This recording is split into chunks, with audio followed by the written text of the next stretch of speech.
Kama kyabika si bituufu. So nga womanyi nti nno ffe tunoonyereza era twagala nnyo okwogera amazima n'okubatuusaako amazima. Olunaku lw'olwaleero tunoonyeza ku mukulu Eddy Yawe nga tugenda kuba atunnyonnyola ku kiki ekyatuukawo ebyaddala tukwaniriza ku BTM. Ogamba otya si entwise bukyatuukawa owaaye waliwo social media we yakwata omuliraawo omuwala amanyikiddwa nga sheebah ali e Netherland yavaayo n'akuba emmeeza n'agamba nti nno yakuwa essente ze oba yakuteekamu essente ze nnyingi nnyo ne mukola oluyimba ate oluvannyuma n'olugaba. No, okuyimba kuli professional. When you come to go to Swans or Dream Studios or Fenon or wherever you can go and you pay money nti bakolera oluyimba bakuwa receipt. You get my point? Yes. We've been doing this business for years, myaka mingi nnyo and so on. So oyo kasasiro. No one was paid. I think someone ali alina ekyagala okuyisaawo. I was out of the country. Naye bad enough ntemwafuna reaction yange. Kyanyamba nti siriiwo kubanga kyamuyamba nekimuwa obudde bwe. Omuyimbi ng'oyo simanyi oba olina ne kunyimba ze z'omanyi. Naye abantu bakozesa obunafu bwabwe okugamba nti omunene antuddeko. Yalina okuweebwa obudde n'ayogera ebintu ne biggwaayo.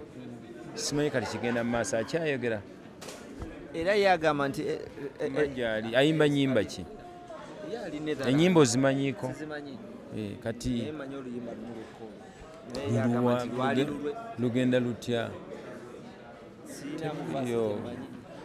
Katonda nze yangagawaza mu kuyimba nti n'ennyimba nnyingi. Anangagawaza omutima nti nkwatako, I give hope to the hopeless. Nti nkwatako abo abandibadde beetunda ku kkubo, abandibadde bakine nga balina talent nemba nga ate mbamekingamu ekyomugaso.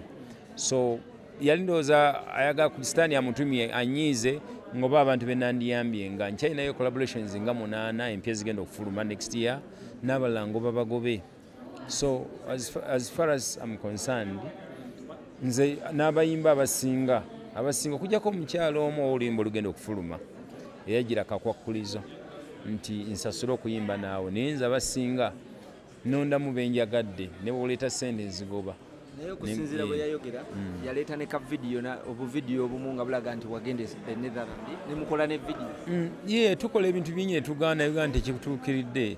Nze sifulumya bitayidde bingi kituufu nakolako naye era kituufu nina n'abayimbi abalala tukoze ennyimba nnyingi besijja kumentioninga ndibuga nsijja dufulumya luganye standard ya Eddy Yawe togituuseeko. When you don't reach up the standard, I don't want sifulumya because nze sijja kakibwa kufulumya kibi ngate kyenjagala nkimanyi. So buli muntu yenna alowooza nti ajja kukozesa ekyo nyimbeko ne Eddy Yawe ojja ofulatinge oyimbe ebitaliiyo nze nfulumye because ojja kugamba nti yataddewo ekibatu forgive and forget. Era onyini awo yatugamba nti Eddy Yawe mwakola money's agreement era n'ogenda e Netherland ne mu shootinga bwe yakomawo e Uganda. In fact yali akyaliyo nemugamba nti mwetaagamu ku kataaki ke Uganda nadda era still n'ateekamu ssente ze zimu n'omudisappointing. Kati kambuze ekibuuzo. Omukyalo yansanze 27 e Denmark. Yansasula tiketi yansangeyo. Mbuuza. Sikyewulako ng'akyogedde. Kuba yansangana ku show yange. Wayiseewo emyaka 3 n'ennyonyi ngenze e Netherlands. Yagamba nti yansasula tiketi antwale nkole oluyimba naye. No. Ne video byonna yabiteekamu ssente. Teyabyogera. Kakati nze nina studio gye bayita Dream Studio yange. Nina video company Dream Pictures yange. Mukama akyantadeko ekisa ntambula amawanga. Era n'okumanya wansanga ndi ku show. So fact nti omukyalo oyo yajja 2017 na introduce najja ku stage nga nyimba. If you want to Google, you can Google Eddy Yawe in Denmark. Ojja kulaba akawala akajja akazini around me. Eventually ne bakasikayo abalala ne bajja ku stage. But backstage ne twogerako naye about singing. Bwe twamala ekyo ne tubulaŋŋana. Ne ntuuka time nga ngende Netherlands, I think wayise emyaka nga 2-3. ne mugamba nja kuba Netherlands mu dates bweziti and so on. Waliwo mutabani wange nze namutendeka production bamuyita Isma Pro yakolako ne mu Dream Studios ng'akoze studio wa Amsterdam. Ne mugamba nti kuba mutulabe ne kitajja ne ntumya track okuva e Uganda ey'oluyimba nga naluyimbadde emyaka ng'ena ago. Kakati naddamu n'akuba track omwala n'ayimba to the percentage sijja munafuya. But again ffe nga producer odeeka n'owulira oyinza okuba nga okiwulidde nti kinyumye naye ogenda okudeeka nga tekinyumye. Ne tugezaako n'okukola cuts nga bw'oga nti katupiikinga story mwala namula Bulaaya whatever ne tuddayo Uganda ne tubigayagayamu ne tukomparinga version eri e Uganda n'eri gye baakola nga tulaba ate version ya Uganda yesinga. And we decided also to give her a chance bw'anaabazze e Uganda. N'akola n'atuuka ku level kwakola. Then ekyo ne kiremera nga nze nannyini oluyimba lulifuluma ddi. Era time we lituuka olwo lulifuluma.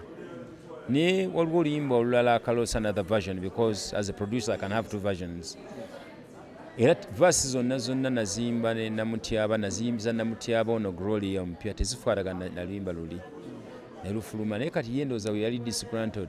She didn't know what to do. Ndowooza ne bamugamba nti bw'okwata Eddy Yawe akoze background ye ennungi bw'omugamba nti yaŋŋambyeko n'eŋŋaana n'atampa luyimba kijja kukola amawulire. She achieved her goal yakolera erinnya awo. But at the time, in the moment, law will catch up with her. Not now, no law will catch up with her. So that was the long story. So ebyo byonna biri upon. Bw'abanga alina evidence nti ku bantu ba Dream Studio alina gwe yawa ssente, we shall pay in thousands times tuzimuddize bw'abanga yasasula ffe. Bw'abanga yangulako oluyimba oba yangiyiza and what have you, everything should be proved. Ne ku story yenze ndaba bannamawulire mwapiikingawo kya kuŋŋamba n'eŋŋaana. And I want to encourage musicians that help musicians abalala. Omusajja okugamba omukazi n'agaana tewaba aba akoze musango. Akutte omukazi yakoze ki aba akoze omusango. Neffe abakoze amanya affe mukikakanyiza. Si buli kikere nti okigambako. Si buli muntu nti wowe level gy'otakola ki z'otagambako. Kati oli bw'abanga yes I respect her in her beauty but it's not my style. Nze I don't date musicians. I've been with Dream Girls, Ngabali Banyiri, Balinga, Malaika, I've been with the Genuiana, I produced the Irene to an extent, I produced the Betting Program, Navala, and they indeed beautiful. Obanga Baisiza Mamas and Bote Bali Balunji. Really, but Dream Girls Bali Babi, Obsession Bali Babi, Bali Nambi, Nabali, Betting Program, Nabali. They are very beautiful girls. And I meet angels day by day, but I know where to go if at all I want a girl. I don't go there, yes.